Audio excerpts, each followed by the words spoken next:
First, I want to start off this conference with my condolences for Marshon Niglin's family, the Cowboys. You know, it's tough to lose a brother in a situation like this. So, you know, I want to send my condolences, my love, and my prayers.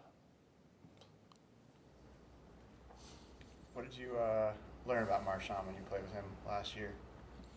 Yeah, man. I know he loved the game, man. He loved to smile. He loved interaction with his teammates. And, you know, I didn't get to spend a lot of time with him last year. You know, about the fourth game I got hurt, so that, you know, kind of messed up our relationship and time that we had to be together in the meetings and stuff. So, but yeah, man, he was a fun, you know, young guy, man, and I love being around him, and he's going to be missed very well. What do you think people maybe don't understand about, like, the challenges mental health-wise of being in the spotlight, being a professional athlete? Yeah, man. I feel like people don't understand that our words do have power, and we throw them around so loosely, and you know, with no care in the world, and you know, our words can cut deep, or you know, we don't know what anybody is going through. So it's also wise to, you know, build a community around you to have people to talk to.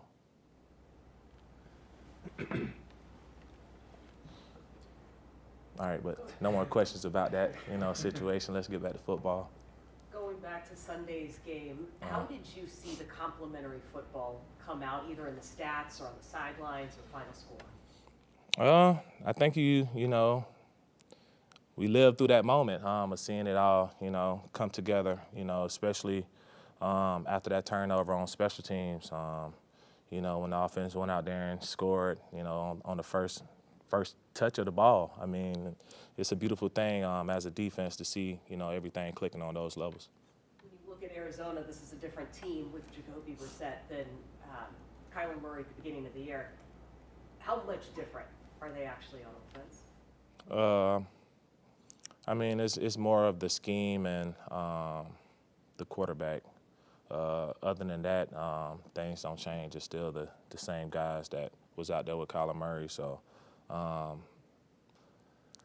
don't want to give you too much, but, you know, it's really the same thing. You know, football is football. It's only certain personnels and certain formations, and you only could put 5 receivers on the field, you know what I mean? So you only can have 11 guys on the field. So, I mean, it's just football. How often do you know before the play what they're going to do on the other side of the ball? How often? I'm more of a situational guy, so I look at different situations.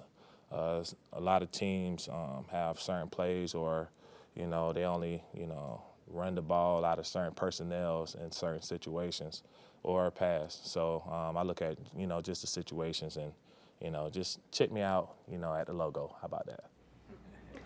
You've been here half a season now. Just what do you like best about the way you guys are playing on defense, kind of the bond you guys have, just about being part of this? Yeah, man. I love the brotherhood. You know, the way we address practice, how we go about things here.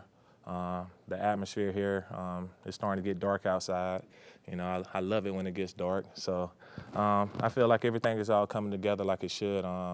You know, I feel like our head coach, Mike Macdonald, is doing a good job of, you know, making sure us as a team is having enough camaraderie that we're getting to know each and every individual on our team. So I feel like, you know, it's going well.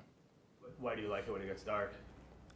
Because that's the way I like to play defense, you know. I'm trying to turn the lights off on every offense, you know, and now y'all got living proof of how it is to be on the dark side. Jaron Reed talked about brotherhood. He talked about the walk and talks you guys would do during the off season, and Right. he went on one with Michael Dixon. Is there a guy that you went on a walk and talk with that is kind of memorable to you? Put me on the spot there. We just did a walk and talk earlier today. That's what I was mentioning.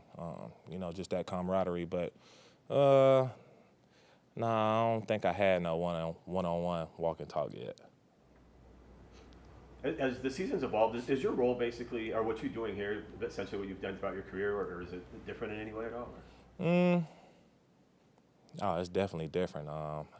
You know, I got more hitters in my arsenal now than, you know, previous years. I feel like, you know, our team is very special, and you know, I like that, you know, we're not in the spotlight, and you know, we don't have to answer a lot of questions and stuff. We can just play the game of football.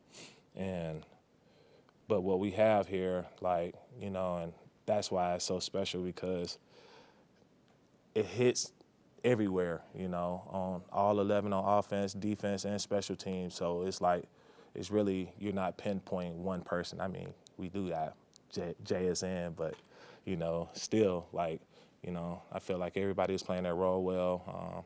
Everybody is doing a great job, and yeah. You mentioned special teams. How excited were you guys to see Brandon Peely out there on kickoff and then to make that play? I mean, it's special and scary, you know. You know, it's a little intimidating seeing 340, 50, 60. No, I'm just playing P.